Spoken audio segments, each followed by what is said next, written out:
पिछले एपिसोड में हमने देखा कि रिया को जब पता चलता है कि अरमान ने उसके साथ बहुत बड़ा धोखा किया है तो वो टूट जाती है। वो उससे प्यार करने लगी थी, बहुत ज़्यादा प्यार। अरमान ने इन दिनों उसके साथ काफ़ी अच्छा बिहेव किया था, उसे काफ़ी ज़्यादा खुशी भी दी थी। उसका इन सब चीज़ों को प्यार समझना एक बहुत बड़ी गलती थी, लेकिन वो अपने दिल को कैसे कंट्रोल करे। वो उस लड़के से प्यार करने लगी थी। एक दिल का टूटना क्या होता है आज उसे पहली बार पता चला। वो ज़ोर ज़ोर से चीख रही थी, चिल्ला रही थी और उसके पैर खुद ब खुद लगातार खाई की तरफ बढ़ रहे थे। अगर वो आज मर भी जाए तभी उसे इतना ज़्यादा दर्द नहीं होगा। मरने का ये दर्द उसके दिल के टूटने के दर्द के आगे कहीं ज़्यादा कम था। लेकिन जैसे ही उसने अपने कदम आगे बढ़ाए और वो कूदने ही वाली थी कि किसी ने उसका हाथ पकड़ लिया। थोड़ी ही देर में वो किसी और की बाहों में थी। उसने नज़र उठाई तो सामने एक हैंडसम सा लड़का था। उसे देखकर उसे लगा कि जैसे वो उसे जानती हो, उसने पहले भी उसे कभी देखा हो। लेकिन उसने इस वक्त इस पर ज़्यादा ध्यान नहीं दिया। उसने उस लड़के को दूर हटाते हुए कहा, छोड़ो मुझे, मुझे मर जाने दो। क्या तुम पागल हो? तुम मरना क्यों चाहती हो? उस लड़के ने पूछा तो रिया ज़ोर ज़ोर से रोने लगी। मुझे छोड़ दो प्लीज़, मुझे मर जाने दो। लेकिन उस लड़के ने उसे नहीं छोड़ा। तुम पागल हो गई हो, उस आदमी ने रिया को समझाते हुए कहा। तो उसकी बाहों में रिया और ज़ोर ज़ोर से रोने लगी। वो तो उसके सीने में लगी हुई रो रही थी। वो मुझसे प्यार नहीं करता, उसने बस मेरा इस्तेमाल किया। उसने सिर्फ मुझे इस्तेमाल करने के लिए प्यार किया था। अच्छा, तो तुम्हारा दिल टूटा हुआ है, लेकिन इसका मतलब ये थोड़ी ना है कि तुम मर जाओ। क्या तुम्हारी ज़िंदगी में सिर्फ वही लड़का रह गया था? उसके सहारे तुम अपनी ज़िंदगी गुजारना चाहती थी? क्या तुम्हारे माँ बाप नहीं है?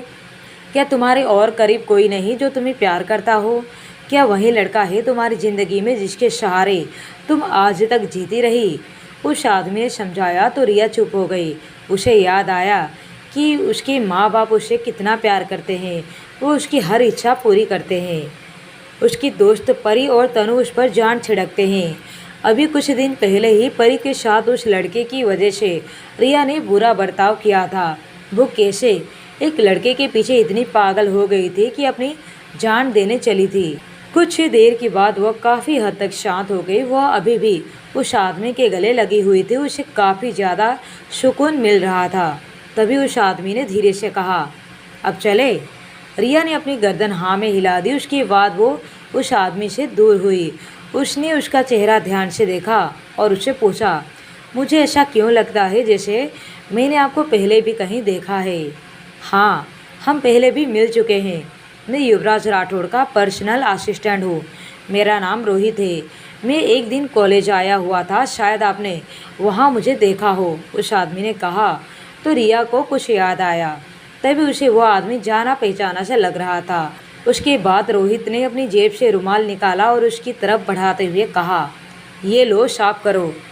रिया ने अपने हाथों से अपने आंसू साफ करते हुए कहा, नहीं ठीक है, मैं आंसू की बात नहीं कर रहा हूँ, तुम्हारा नाक भी बह रहा है, रोहित ने कहा। तो रिया एकदम से उसके रुमाल खींच लिया और गुस्से से उसे घूरते हुए देखने लगी। थैंक्स मुझे बचाने के लिए। रिया सच में रोहित की शुक्रगुजार थी, क्योंकि आज वह समय पर नहीं आता तो पता नहीं क्या हो जाता। इसमें थैंक यू कहने की क्या बात है? मैं तो बस यहाँ से गुजर रहा था, मेरी अचानक से तुम पर नज़र गई तो मैं जल्दी से यहाँ पर आ गया। क्या अब तुम ठीक हो? क्या तुम अकेले घर जा सकती हो या फिर मैं तुम्हें घर छोड़ दूँ? रोहित ने पूछा। नहीं, मैं अब जा सकती हूँ, मैं ठीक हूँ, मैं चली जाऊँगी, रिया ने कहा। तो रोहित ने अपनी गर्दन हाँ में हिला दी। लेकिन तभी रिया को अरमान की बात याद आई। उसने जाते हुए रोहित की बाजू पकड़ ली। क्या हुआ? रोहित ने पूछा। वो मुझे तुमसे कुछ बात करनी थी। थोड़ी देर के बाद रोहित अपने सामने की खाई में अपने सामने पड़े पत्थर को फेंक रहा था। अभी अभी रिया ने उसे जो बात बताई वो काफ़ी ज़्यादा शॉकिंग थी। वो बस इतना जानता था कि अरमान वर्मा को बॉस ने ही बैंकरप्ट करवाया था, लेकिन उसे ये नहीं पता था कि परी मैडम के साथ इतनी बड़ी प्रॉब्लम चल रही है। उसको सोच में डूबा हुआ देखकर रिया ने उसे हिलाते हुए कहा, कहाँ खो गए तुम? क्या तुम्हें इस बारे में पहले से कुछ पता है? रिया के हिलाने से रोहित अपने ख्यालों से बाहर आया। उसने कहना शुरू किया, अरमान वर्मा की दुश्मनी पहले से ही युवराज सर के साथ थी, इसलिए उन्होंने उसे बैंकरप्ट करवा दिया। लेकिन परी मैडम के साथ इतना कुछ हो रहा है इसकी जानकारी मुझे नहीं थी। और युवराज सर की फितरत भी ऐसी नहीं है कि वो मुझे पर्सनली ये सब कुछ बताएं। लेकिन जैसे तुमने कहा कि अरमान ने तुमसे कहा है कि उसने परी मैडम को हिप्नोटाइज किया हुआ है, तो ये सच हो सकता है, क्योंकि कल ही बॉस ने विदेश से एक बहुत बड़े मनोचिकित्सक को यहाँ बुलाया है। पहले तो मुझे ये समझ में नहीं आ रहा था कि बॉस को एक मनोचिकित्सक की क्या ज़रूरत पड़ गई, लेकिन अब शायद मैं इन कड़ियों को जोड़ पा रहा हूँ। रोहित की बात सुनने के बाद रिया ने डरते हुए कहा, परी ठीक तो होगी ना? मैं तुम्हें जल्द ही पता करके सब कुछ बताता हूँ, तुम मुझे अपना नंबर दे दो।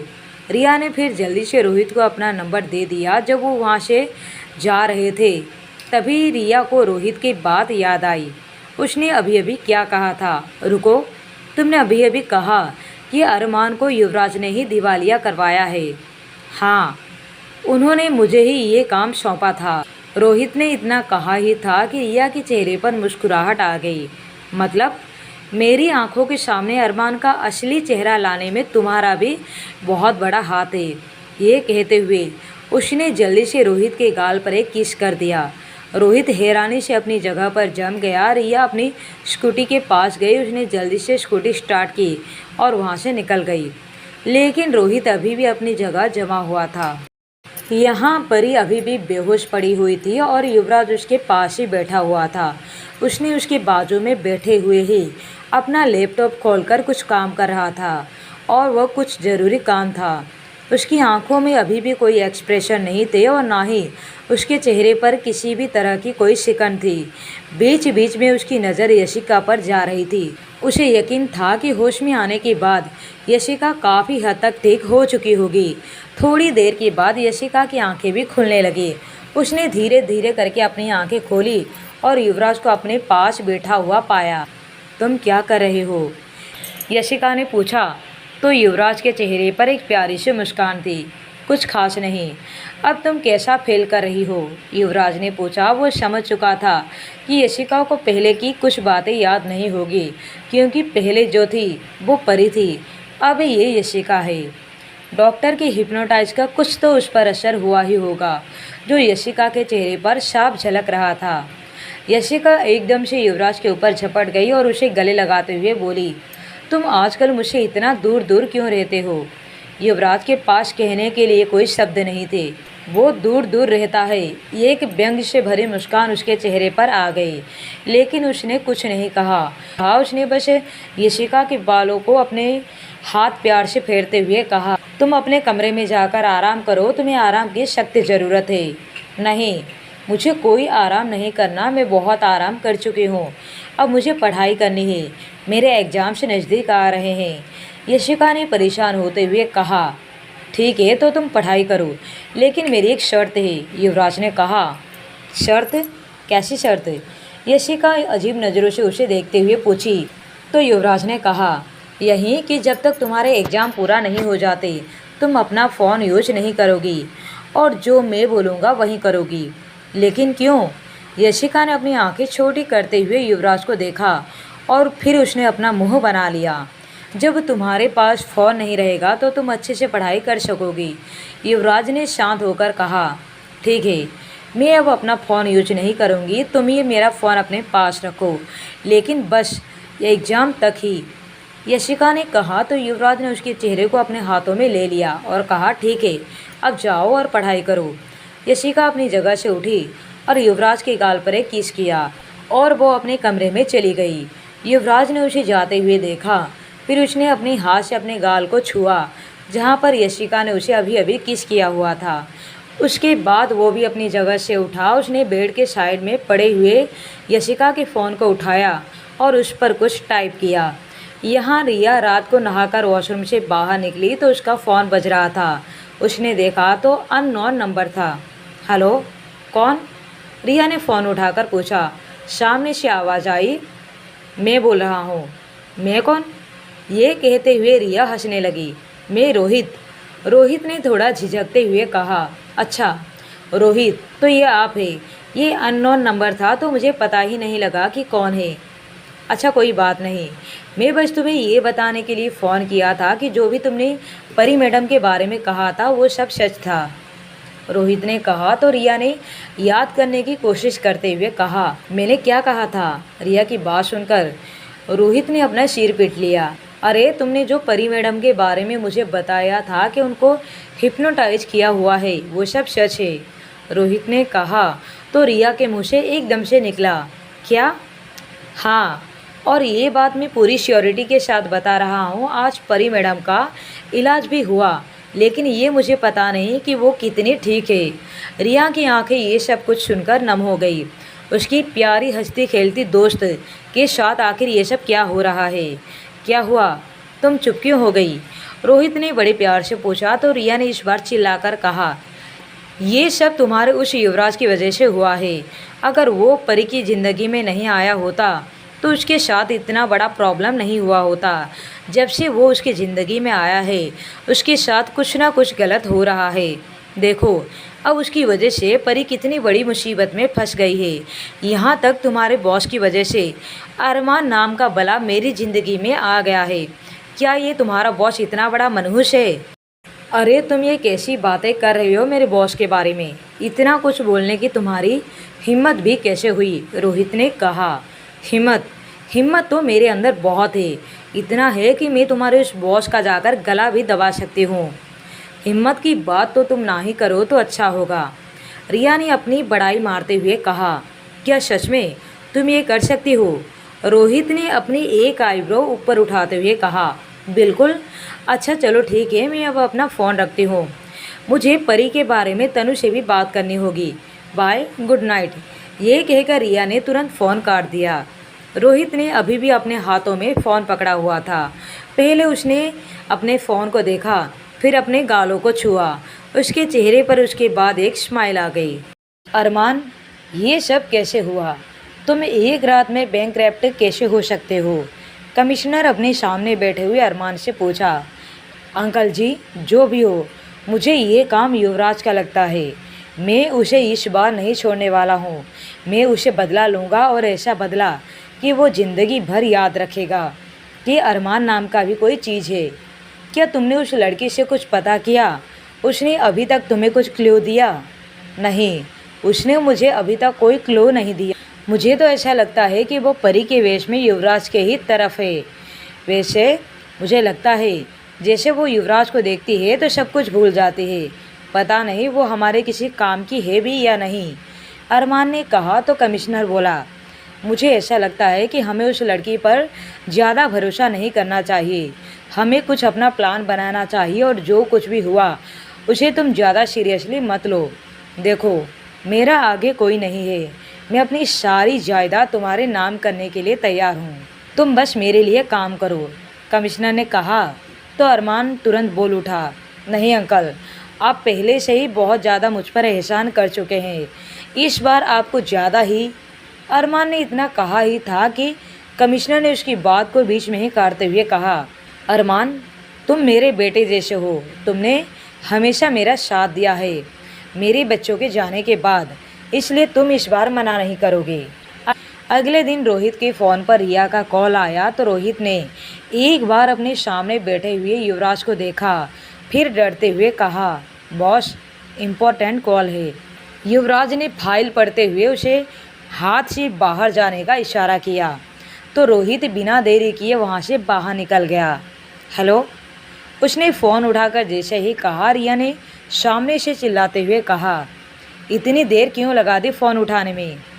अरे मैं बॉस के पास था, रोहित ने कहा तो रिया बोली, अरे यार, ये तुम्हारा बॉस ने भी तो हद कर दी। ये मर क्यों नहीं जाता? इसने तो सबके नाक में दम करके रखा हुआ है। रोहित ने कहा, शुभ शुभ बोलो, अगर मेरे बॉस को कुछ हो गया तो मेरा क्या होगा? तुम चिंता मत करो, उसके बाद मैं तुम्हारे लिए किसी अच्छे से रेस्टोरेंट में एक नौकरी दिलवा दूंगी, इतना तो कर ही सकती हूँ, रिया ने कहा तो रोहित खुद को रेस्टोरेंट में काम करते हुए इमेजिन करने लगा। उसके हाथों में युवराज की फाइल की जगह एक ट्रे थी।